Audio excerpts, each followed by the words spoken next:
Everyone, welcome back to my YouTube channel. So अभी आपने thumbnail देखा होगा कि things which I have learn during my government exam preparations. तो जो चीज़ मैंने सीखी है अपने गवर्नमेंट एग्जाम में, मैंने गवर्नमेंट एग्जाम्स को ऐसा नहीं कि बहुत ज़्यादा टाइम दिया, बट 3-4 साल मेरे को लगता है ये भी काफ़ी लंबा पीरियड होता है किसी एग्जाम्स को देना, गवर्नमेंट एग्जाम्स को देना। तो जो चीज़ें मैंने सीखी हैं वो मैं आपको बताना चाहूँगी, क्योंकि जो चीज़ मुझे सीखने में इतना टाइम लग गया वो चीज़ आपको इतना टाइम फेस ना करना पड़े।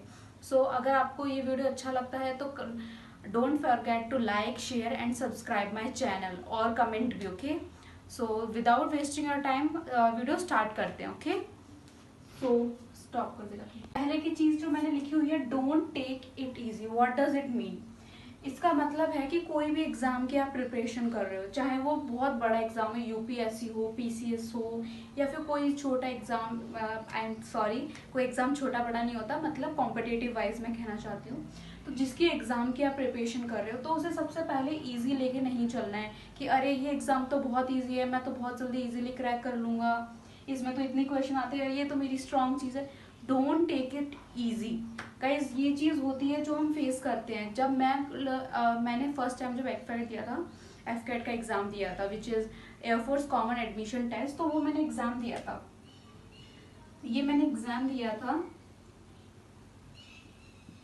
2025-1। तो इसमें मेरे को क्या लगता था कि अरे ये एग्ज़ाम बहुत इजी है, मैं इसको बाद में कर लूँगी। चीज़ों को थोड़ा काफ़ी मैं प्रोकास्टिनेट करती रही कि ये इजी एग्ज़ाम है, हो जाएगा, बहुत इजी है। तो उस टाइम मेरे को ऐसा लगा कि वो चीज़ नहीं करनी चाहिए। किसी भी गवर्नमेंट एग्ज़ाम का कोई प्रिपरेशन कर रहा है तो उस टाइम ये चीज़ आपको नहीं करनी है। First learning is this. Okay, stop. So second जो लर्निंग थी वो थी प्रॉपर टाइम मैनेजमेंट। अगर आप किसी भी एग्जाम्स की प्रिपरेशन करते हो तो आप क्या चीज़ मिस कर देते हो कि टाइम को मैनेज नहीं करके चलते। लाइक आपको हमेशा, usually I use to do that कि मैं 3 स्लॉट्स लगाती हूँ, है ना। तो उस 3 स्लॉट्स को प्रॉपरली यूज करना है। ये नहीं कि अरे नहीं ये स्लॉट्स था, बहुत बड़ा चले गया, बीच में टाइम गैप दे दिया आपने, चलो आप कहीं खाना खाने चले गए, ये चले गए, तो ये चीज़ आपको नहीं करना है। प्रॉपर टाइम मैनेजमेंट लेके ज़रूर चलना है।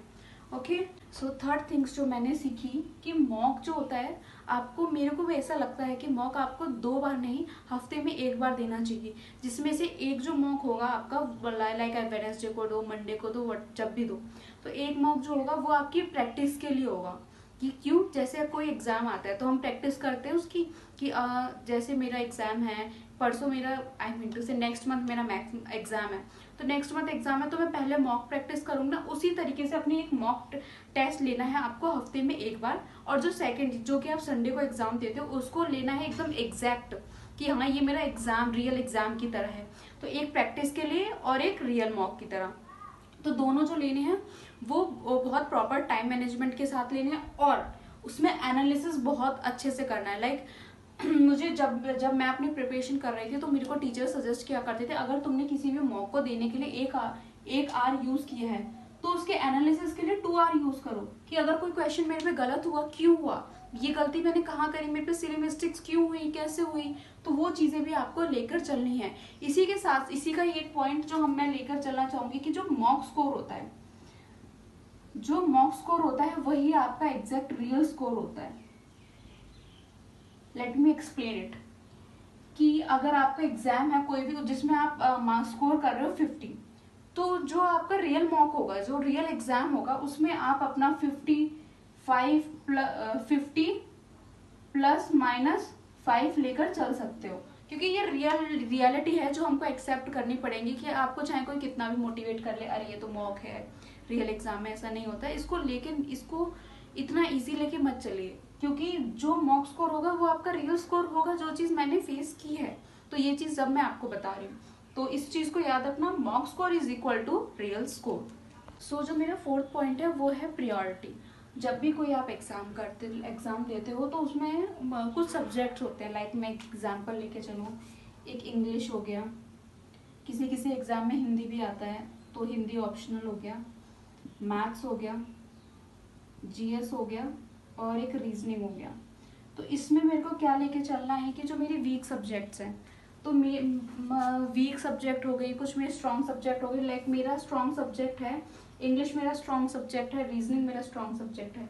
तो इनको प्रैक्टिस करनी है, मैं ये नहीं बोल रही कि बिल्कुल प्रैक्टिस नहीं करनी है, बट अपनी जो फर्स्ट प्रायोरिटी रखनी है वो हमेशा वीकेस्ट सब्जेक्ट रखनी है। जो तुम्हारी वीक सब्जेक्ट है ना, उसे अपनी फर्स्ट प्रायोरिटी दो। क्योंकि कभी कभी क्या होता है कि हाँ कुछ बच्चे होते हैं जो पहले एग्जाम्पल, कुछ बच्चों का मैथ्स वीक हो गया, एज यूजुअल मेरा भी मैथ्स वीक है, बहुत ज़्यादा स्ट्रॉन्ग नहीं है। तो क्या करते हैं वो स्टूडेंट्स की मैथ्स को बोलते हैं अरे लाइक उन्होंने टू डू लिस्ट बनाई, अपनी टू डू लिस्ट बनाई, उसमें लिख लिया मैथ्स करना, ये करना है, सारा टारगेट कंप्लीट कर लिया। जो मैथ्स था उसे उन्होंने स्किप कर दिया कि नहीं अब ये मैं बाद में कर लूंगा। रात हो गई, बच्चे क्या करते हैं कि रात हो गया मैं सो जाता हूँ, ये छोड़ देते हैं। तो ये चीज़ नहीं करनी है। अपनी फर्स्ट प्रायोरिटी अगर मैथ्स है, लाइक वीक सब्जेक्ट है, तो उसे फर्स्ट प्रायोरिटी लेके रखो और उसको सबसे पहले सॉल्व करो। क्योंकि अगर आप उसको पहले सॉल्व करते हो तो उसमें जो आपकी पूरा एंथुजियाज्म होगा वो वहाँ पे लग जाएगा, जिससे आपको चीज़ें जल्दी समझ भी आने लगेंगी। ठीक है, तो अपनी प्रायोरिटी हमेशा सेट करके रखनी है कि क्या मेरे को पहले करना है, क्या बाद में करना है। क्योंकि अगर आप अपना फेवरेट सब्जेक्ट पहले रखोगे तो उसमें आप उसमें बेस्ट तो हो ऑलरेडी, उसमें अगर 1-2 मार्क्स लेकर ज़्यादा आ जाओगे तो बहुत ज़्यादा फर्क नहीं पड़ेगा। बट वहीं पे आप अपने वीक सब्जेक्ट में बिल्कुल मार्क्स लो कर लोगे तो वहाँ पे आपके एग्जाम्स में बहुत ज़्यादा फर्क पड़ेगा। सो जो मेरा 5th पॉइंट है वो है स्ट्रैटेजी। आपको जो आप स्ट्रैटेजी बना के चलो, लाइक अगर तुम्हारा exams 2 month, 3 month, 4 month, 5 month, 6 months कभी भी है, तो उसकी प्रॉपर स्ट्रैटेजी बना के चलनी है कि मेरे को वीक वाइज मुझे ये चीज़ करना है। लाइक कोई टॉपिक हो गया, मेटल्स वाला टॉपिक हो गया, वो टॉपिक मेरे को ख़त्म करना है इस वीक में। साइंस मुझे ख़त्म करनी है तो करनी है, प्रोकास्टिनेट नहीं करना है। ओके, क्योंकि प्रोकास्टिनेट क्या होता है, आपकी पूरी प्रिपरेशन जो भी आपने मेहनत से किया होगा वो सब बर्बाद हो जाती है सिर्फ just because of your procrastination habit.